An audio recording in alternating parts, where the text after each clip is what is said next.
दोस्तों, आज हम बात करेंगे क्रोनोलॉजिकल ऑर्डर में इंग्लिश टाइम पीरियड की। ठीक है गाइस, इंग्लिश टाइम पीरियड में आपको पता ही होगा कि इंग्लिश की शुरुआत कैसे हुई, कैसे इंग्लिश सबके इंट्रोडक्शन में आई।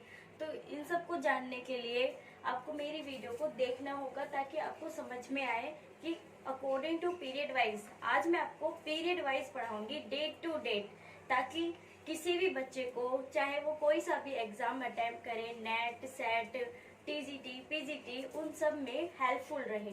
तो देखिए, जैसे कि मैंने आपके लिए पहले से ही शुरुआत में लिख दिया है ताकि आपको स्क्रीनशॉट लेने में कोई प्रॉब्लम ना हो और मुझे समझाने में भी। तो मेरे साथ कोऑपरेट करिए और याद करने की कोशिश करिए। देखिए, जब तक आप किसी चीज को रिपीट, मैं अपनी हर वीडियो में ये बोलती हूँ, जब तक आप किसी चीज को रिपीट करके बोलेंगे नहीं, समझेंगे नहीं, तो आपको कैसे याद होगी। तो आप समझने का कोशिश करिए। History of English literature, English literature की हिस्ट्री क्या है, कैसे इंग्लिश हमारे हिस्ट्री से आज प्रेजेंट तक हमारे साथ है, कैसे है। तो ये कहीं ना कहीं से तो आई होगी ये लैंग्वेज। वैसे एक बात आपको बता दूं, पूरे वर्ल्ड में सबसे ज्यादा बोलने वाली जो लैंग्वेज है वो चाइनीज है। सबसे ज्यादा चाइनीज बोली जाती है। ठीक है,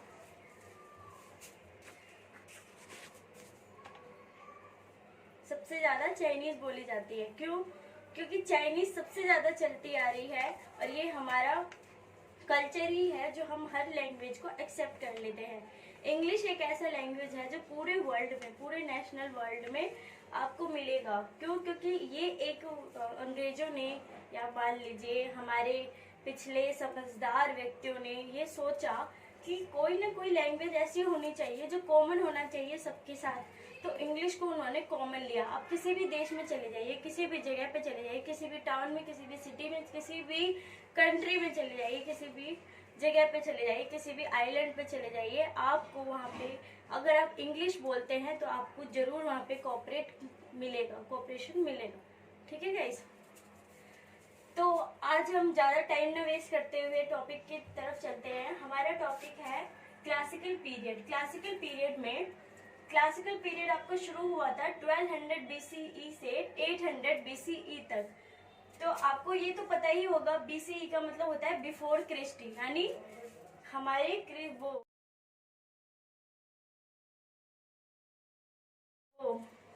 तो गाइस, पहले हम अभी इसको क्लियर कर लेते हैं कि इस एज के बाद रोमांटिक एज आई। पॉल थॉमस के बारे में बाद में डिस्कस करेंगे, पहले हम रोमांटिक एज के बारे में डिस्कस करते हैं। रोमांटिक पीरियड आपका 1798 टू 1837 आया था। ठीक है, विक्टोरियन एज आया था आपका 1837 टू 1901। कब से कब तक था आपका विक्टोरियन एज? विक्टोरियन एज है आपका 1837 टू 1901। ठीक है गाइस, अब हम बात करेंगे नेक्स्ट एज की,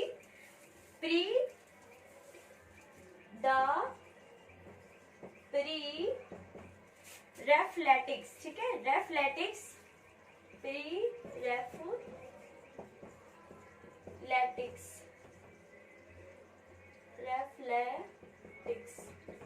ये एज आपका था 1848 टू 1860। कौन सी एज थी? 1848 टू 1860। तो गाइस, हमने अभी दो एज के बारे में बात की, विक्टोरियन एज और रेफ्लेटिक्स एज। विक्टोरियन एज, रेफ्लेटिक्स एज। मेरे साथ अगर आप किसी वर्ड को रिपीट करते हैं अपने मन में या अपने दोस्तों के साथ तो आपको डेफिनेटली वो याद होता है। तो हम बात कर रहे थे विक्टोरियन एज की, रेफ्लेटिक्स, प्री रेफ्लेटिक्स एज की 1858 टू 1860।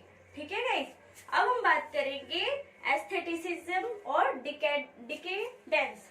एस्थेटिसिज्म और डिकेडेंस, एस्थेटिसिज्म क्यों बोला गया इसको? क्योंकि एस्थेटिक्स से रिलेटेड है।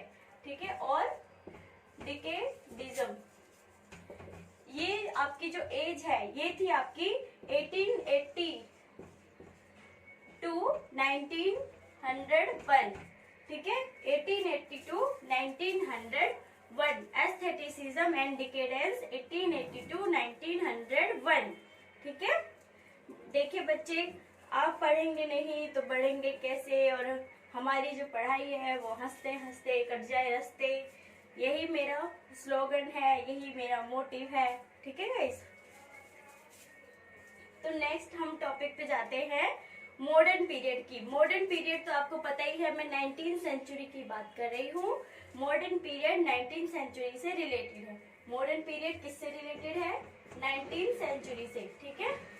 मॉडर्न पीरियड 19th सेंचुरी से रिलेटेड है, इसका मतलब इसमें आने वाले राइटर्स पोएट सब 19th सेंचुरी के होंगे, ठीक है। इस तो ये स्टार्ट हुआ था 1901 टू 1901 से स्टार्ट हो गया था, ठीक है।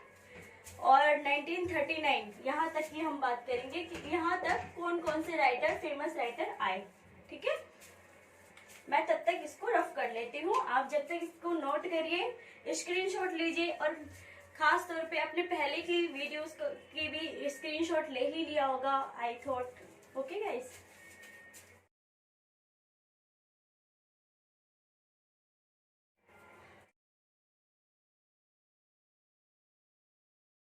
तो गाइस कुछ चीजें अभी भी स्किप रह चुकी हैं 17th सेंचुरी की, जो 17 टू 18 सेंचुरी में आई थी। जैसे एस्ट्री कॉलरिज आए थे हमारे, ठीक है, वर्ड्सवर्थ आए थे, विलियम ब्लेक आए थे, इन सब ने वर्क लाए, ये सब वर्क लेके आए थे अपना फेमस वर्क। ये सारे फेमस पोएट थे, राइटर थे, पब्लिशर थे, एस्ट्री कॉलरिज, विलियम ब्लेक, ठीक है। मॉडर्न पोएट्स बोला जाता है इनको। टी.एस. एलियट और W.B. यीट्स ये मॉडर्न पोएट है। तो मैं आपको रिटर्न में लिख के देती हूँ, ठीक है, तब तक आप पिछला रिवाइज करिए, ठीक है गाइस। मैं तब तक रिटर्न में लिख देती हूँ।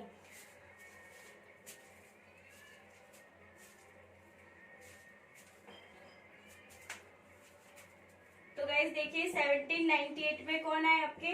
एस.टी. कोलरिज। कौन आए? एस.टी. Coleridge, ST. कोलरिज। उसके बाद कौन आए? वर्ड्सवर्थ, ठीक है। तो एस.टी. कोलरिज और वर्ड्सवर्थ ने मिलकर एक लिरिकल बैलेड्स लिखा था, ठीक है। इन दोनों ने मिलकर क्या काम किया था? लिरिकल बैलेड के ऊपर काम किया था। इनका कोलैबोरेशन वर्क था, लिरिकल बैलेड्स, ठीक है गाइस। लिरिकल बैलेड्स इनका कोलैबोरेशन वर्क था। एस.टी. कॉलरिज और वर्ड्सवर्थ का 1798 में लिरिकल बैलेड्स आया। उसके बाद हम बात करते हैं विलियम ब्लेक की। विलियम ब्लेक आपके 18th सेंचुरी के राइटर थे, पोएट थे, ठीक है। रोमांटिक पोएट लिखते थे ये। कौन सी पोएम लिखते थे? विलियम ब्लेक रोमांटिक पोएम लिखते थे। विलियम ब्लेक रोमांटिक पोएम लिखते थे। कैसे पोएम्स लिखते थे? Romantic poem. गाइस मेरा मार्कर अभी ठीक से चल नहीं रहा है, इसमें शाई भरनी पड़ेगी, तो अभी जितना हो सकता है मैं आपको पढ़ा देती हूँ, उसके बाद मैं इसका जरा जुगाड़ करती हूँ, ठीक है। तो अब हम सेकंड जनरेशन की बात करते हैं। सेकंड जनरेशन के जो रोमांटिक पोएट थे वो थे शैली और जॉन कीट्स। शैली और जॉन कीट्स, ठीक है।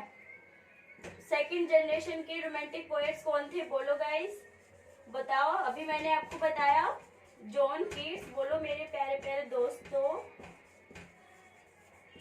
जॉन कीट्स और शैली। कौन थे? शैली, ठीक है।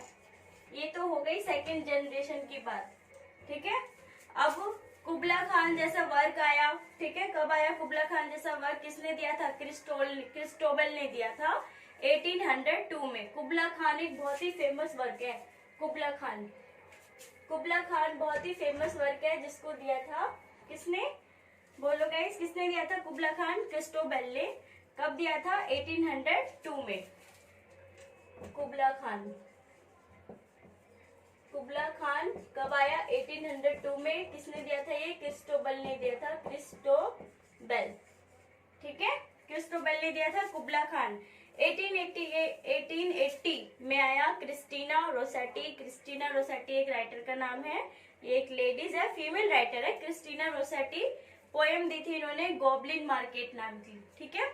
आप इसको रिटर्न में लिख लीजिए, क्योंकि मेरा मार्कर अभी ठीक से चल नहीं रहा है, तो आप अपने आप से लिखिए। और नेक्स्ट हम बात करते हैं मॉडर्न पोएट्स थे हमारे जॉन कीट्स और W.B. यीट्स और T.S. एलियट। ये हमारे मॉडर्न पोएट्स है। कौन? W.B. Yeats, T.S. Eliot. W.B. Yeats, T.S. Eliot. W.B. Yeats, T.S. Eliot, ये हमारे मॉडर्न पोएट्स हैं। तो गाइस आई होप दोस्तों आपको मेरी वीडियो पसंद आई होगी। तो नहीं भी आए तब भी आप एक बार देखिए, आपको समझ में आएगा। एक बार नहीं, 2 बार देखें, 3 बार देखें, अकॉर्डिंग टू, क्योंकि मैंने आपको अकॉर्डिंग टू सन टाइम पीरियड मैंने आपको सारी चीजें बताई हैं यहाँ पे। इनकी डिटेल वीडियो भी मैं लेकर आऊंगी थोड़े समय के बाद, ठीक है। तो best of luck for your net set exam TGT PGT, ठीक है गाइज। तो आप अपने एग्जाम की तैयारियां भी करिए और साथ में जो जो वीडियोस अपलोड होती हैं उनको देखते रहिए, ताकि आपका माइंड डेवलप करता रहे। आप ये मत सोचिए कि इतनी छोटी सी वीडियो है या इतनी बड़ी वीडियो है, मैं क्यों देखूं, मैं क्यों देखूं। नहीं, आपको देखना होगा। आप अपनी नॉलेज को बढ़ाना चाहते हैं तो आप सबसे पढ़िए, सारी वीडियोस देखिए, ठीक है। जितना आप सुनेंगे ना, एक गुड लिसनर ही एक गुड शिक्षक होता है, टीचर होता है, और एक अच्छा इंसान होता है गुड लिसनर, ठीक है। तो okay, bye, tata, see you to next video.